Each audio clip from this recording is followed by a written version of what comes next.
Hello and welcome everyone. In this video, we will talk about the preparation strategy for CSIR NET Physics exam. कैसे करना है, कहाँ से prepare करना है, सेल्फ स्टडी से कैसे कर सकते हैं, इन सभी चीज़ों के बारे में आज हम डिस्कस करने वाले हैं. So without any further delay, let's begin.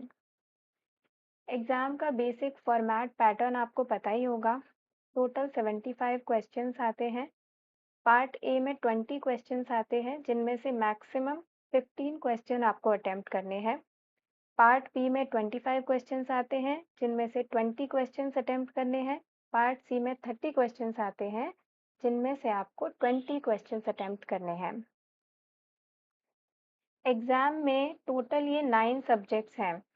इनका आप डिटेल सिलेबस वेबसाइट से डाउनलोड कर सकते हैं. वहाँ पर आप टॉपिक वाइज देख लीजिए कौन कौन से टॉपिक्स हैं. मेजरली ये 9 सब्जेक्ट हैं जो आपको प्रिपेयर करनी है, जिनमें से ये नीचे की जो आप 3 सब्जेक्ट देख रहे हैं ये आपके पार्ट सी में पूछी जाती है, और ये जो आपके ऊपर के 6 सब्जेक्ट हैं ये part B plus part C दोनों में पूछी जाती है. पार्ट सी में आपके क्वेश्चंस 5 मार्क्स के रहते हैं. पार्ट बी में क्वेश्चंस 3.5 मार्क्स के रहते हैं और पार्ट ए में 2 मार्क्स के क्वेश्चंस रहते हैं. अब इन सब्जेक्ट्स को प्रिपेयर कहाँ से करना है, तो देखिए आपने बीएससी एमएससी में जो भी बुक्स रेफ़र की होंगी, जो भी आपके टीचर्स ने नोट्स बनवाए होंगे, आप उन्हें रेफ़र कर सकते हैं. आपको किसी भी new coaching material, new books की ज़रूरत नहीं है. उनको खरीदने में पैसा खर्च मत करिए, इसके अलावा आपका टाइम बहुत वेस्ट होगा.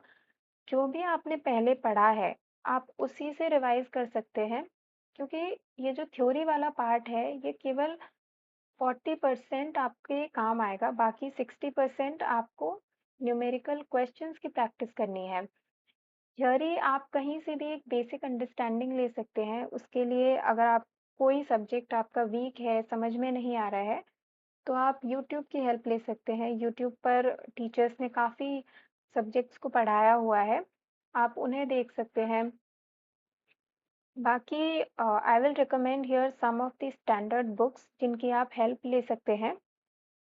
फर्स्ट क्लासिकल मैकेनिक्स के लिए एक जेसी उपाध्याय राइटर है, उनकी बुक आती है जो इस एग्ज़ाम के लिए काफ़ी सही है. इसमें आपको काफ़ी क्वेश्चंस प्रैक्टिस करने को मिल जाएंगे, सॉल्व न्यूमेरिकल्स मिल जाएंगे. देखिए ये वो बुक्स नहीं है जो बहुत कंसेप्चुअल हैं या जो बहुत हायर स्टैंडर्ड्स की बुक्स हैं, क्योंकि हम यहाँ पे एग्ज़ाम ओरिएंटेड स्टडी करेंगे, तो उसके लिए हमें उन बुक्स की ज़रूरत नहीं है, लाइक गोल्डस्टीन या लैंडौ, उसकी हमें ज़रूरत नहीं है. तो हम यहाँ पे वही बुक्स देखेंगे जो हमारे एग्ज़ाम में काम आएंगी. सेकंड ईएमटी, इसके लिए एक ही बुक है, ग्रिफिथ, हमेशा आपके काम आएगी. It's Bible for EMT. Mathematical physics के लिए एच के दास काफ़ी बड़ी बुक है. आपको सेलेक्टिवली पढ़ना है अपने टॉपिक्स को देखते हुए कि कौन से आपके सिलेबस में है. थर्मल एंड स्टैटिस्टिकल फिजिक्स के लिए गर्ग बंसल घोष है. इसमें आपको सारे टॉपिक्स मिल जाएंगे. स्टैटिस्टिकल वाला पार्ट भी गर्ग बंसल घोष में है, लेकिन वो इतना अच्छे से नहीं है. उसके लिए आप आर के पथारिया बुक को रेफ़र कीजिए, बहुत अच्छी बुक है. क्वांटम मैकेनिक्स के लिए ग्रिफिथ्स आप रेफ़र कीजिए. ग्रिफिथ्स के अलावा अगर आपको न्यूमेरिकल प्रैक्टिस के लिए बुक चाहिए तो एक जेटली नाम की बुक आती है. स्पेलिंग आप देख लीजिए, I am not sure, but Jaitley नाम की बुक है और उसमें काफ़ी आपके सॉल्व्ड न्यूमेरिकल्स मिल जाएंगे. वहाँ से आप प्रैक्टिस कर सकते हैं. इलेक्ट्रॉनिक्स में काफ़ी सारी बुक्स हैं. इलेक्ट्रॉनिक्स आपको किसी एक स्पेसिफिक बुक में नहीं मिलेगी. तो इसके लिए जैसे ओपैम्प के लिए गायकवाड़ है, सेमीकंडक्टर्स के लिए मिलमैन, बॉयलस्टैड, सर्किट्स के लिए अलग बुक आती है. तो आपको उन सब में जाने की ज़रूरत नहीं है. आप सिंपल, आपके पास जो भी नोट्स हैं, आप किसी कोचिंग के नोट्स ले लीजिए या फिर यूट्यूब से सिंपली, मैंने तो यही किया था कि इलेक्ट्रॉनिक्स का जो जो टॉपिक सिलेबस में दे रखे थे उनको बस यूट्यूब पे टाइप किया, उनकी कोई शॉर्ट वीडियो जो मुझे 5-10 मिनट की मिल गई उनको देखा, अपने शॉर्ट नोट्स बनाए, एंड दैट्स इट. इतनी इलेक्ट्रॉनिक्स की प्रिपरेशन हुई थी. एटॉमिक एंड मॉलिक्यूलर फिजिक्स के लिए आर राजकुमार नाम की बुक आती है। यही बुक है आपको फिजिक्स के आगे के जितने भी एग्जाम्स हैं उन सब में हेल्प करेगी। कंडेंस्ड मैटर फिजिक्स के लिए किटल वेरी पॉपुलर बुक। बाकी इस पर्टिकुलर एग्जाम के लिए मुझे एम ए वहाब बुक ज़्यादा अच्छी लगती है। तो आप देख सकते हैं, अगर आपने पहले किटल से पढ़ा है तो आप उसी को रेफर कीजिए। न्यूक्लियर एंड पार्टिकल फिजिक्स के लिए केनेथ के क्रेन नाम की बुक है। पार्टिकल फिजिक्स के लिए इसमें से जो पार्टिकल वाला पार्ट है उसके लिए ग्रिफिथ्स है। अगेन अगर आपको अलग से पार्टिकल फिजिक्स के लिए बुक रेफर नहीं करनी है तो आप सिंपली इसके लिए कोई भी लेक्चर देख लीजिए, कोई भी नोट्स पढ़ लीजिए। बहुत छोटा सा टॉपिक है, एग्जाम में काफ़ी स्कोरिंग है, कवर ज़रूर करना है लेकिन वो आपकी मर्जी है, आप कहीं से भी प्रिपेयर कर लीजिए। Then tips for preparation. First of all आपको पीवाईक्यू एनालिसिस करनी है। जब भी आप कोई सब्जेक्ट पढ़ने बैठते हैं उसके पहले आप प्रीवियस ईयर क्वेश्चंस देखिए।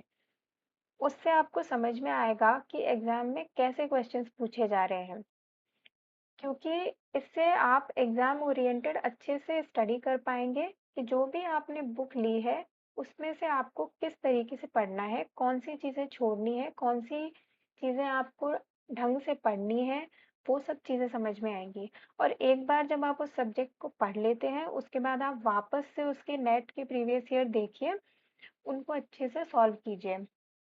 उसी के साथ सब्जेक्ट जब आपने प्रिपेयर कर ली है तो आप गेट के क्वेश्चंस भी रेफर कर सकते हैं। गेट में आपके थोड़े शॉर्ट क्वेश्चंस आते हैं तो पार्ट बी में वो आपको हेल्प करेगा। Second, short notes. Short notes are very very important. देखिए आप काफ़ी सारे मटेरियल से अपनी स्टडी करेंगे, कहीं किसी बुक में से पढ़ेंगे, कभी लेक्चर्स देखेंगे, यूट्यूब लेक्चर्स एक्सेट्रा, या फिर आप कभी किसी नोट्स को रेफर करेंगे। तो जब आपका एग्ज़ाम पास आएगा तो it will be very difficult for you to revise all of it. उसके लिए आप शॉर्ट नोट्स बना सकते हैं। लेकिन शॉर्ट नोट्स के लिए आप ना, जब आप पहले सिस्टमैटिक आप अपना थ्योरी कंप्लीट कर लें, प्रीवियस ईयर क्वेश्चंस कर लें, तब आप शॉर्ट नोट्स बनाइए। आप 4-5 पेज के हर सब्जेक्ट के नोट्स बना लीजिए जिसमें आप फॉर्मूला, आपके कुछ कंसेप्ट्स, वही चीज़ें डालिए, ज़्यादा उसमें थ्योरी की ज़रूरत नहीं है। Third, the most important, you can not afford to ignore part A. Part A को बहुत बच्चे पढ़ते नहीं हैं या फिर एग्जाम में उसे अटेम्प्ट ही नहीं कर पाते। ये बहुत बड़ी गलती है। फिजिक्स में देखिए आप बहुत ज़्यादा मेहनत करेंगे, उससे अच्छा है कि आप पार्ट ए में थोड़ी सी मेहनत कर लीजिए और आप इजीली एग्जाम क्रैक कर सकते हैं। पार्ट ए में आप 25 प्लस मार्क्स आसानी से गेन कर सकते हैं अगर आपने थोड़ा सा भी ध्यान दिया है। मेरे केस में यही हुआ था कि पार्ट ए में आई गॉट 28 मार्क्स और उसी से मेरा जेआरएफ क्वालिफाई हुआ था। Focus on your strong areas.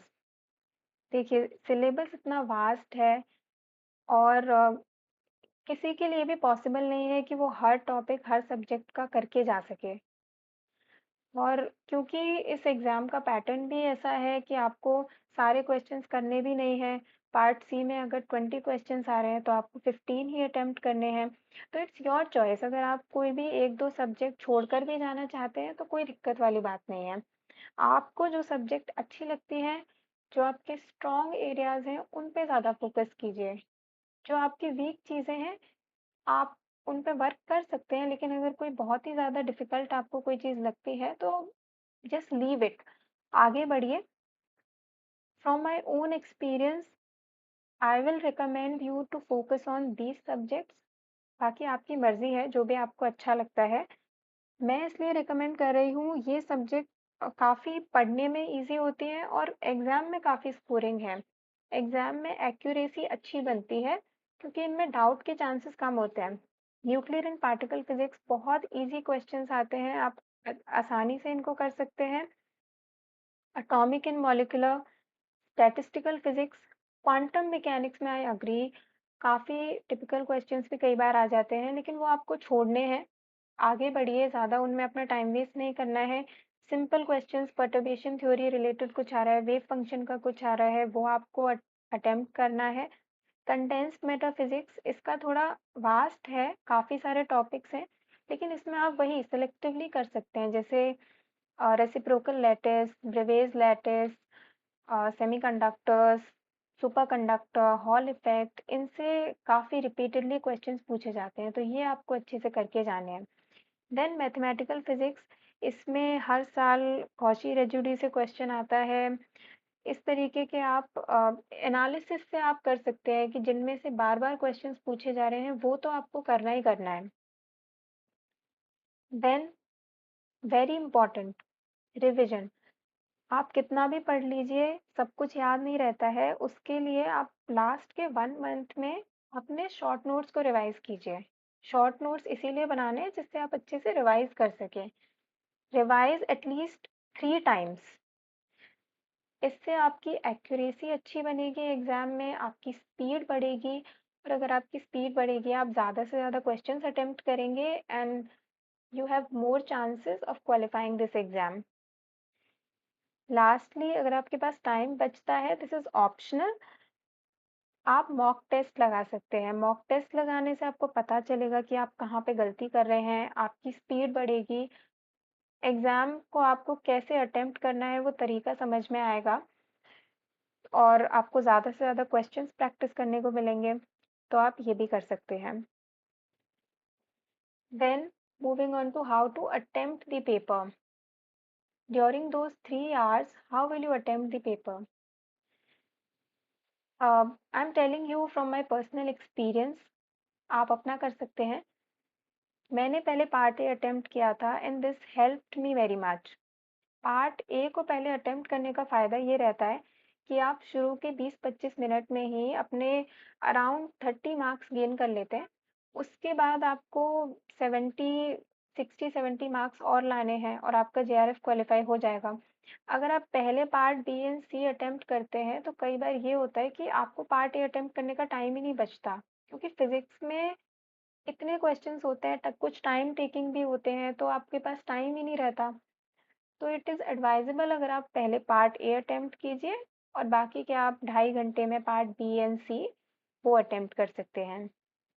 Then target easy questions first, क्योंकि आपको सारे क्वेश्चंस करने भी नहीं है, तो आपको अगर कोई क्वेश्चन ऐसा लगता है कि आपसे हो सकता है लेकिन बहुत टाइम टेकिंग है, तो ज़्यादा सोचना नहीं है, जस्ट मूव ऑन, उसको आप मार्क फॉर रिव्यू कर सकते हैं। पहले आप इजी क्वेश्चंस को टैकल कीजिए। Then while attempting the exam, it is very important that you just remain calm for those 3 hours. Have faith in your preparation. You have prepared for it. You can do it. Keep reminding yourself you can do it. Know that self belief changes the game altogether. Lastly, if you have any doubts, any question, you can ask in the comments below. Thank you very much. Keep studying, keep smiling.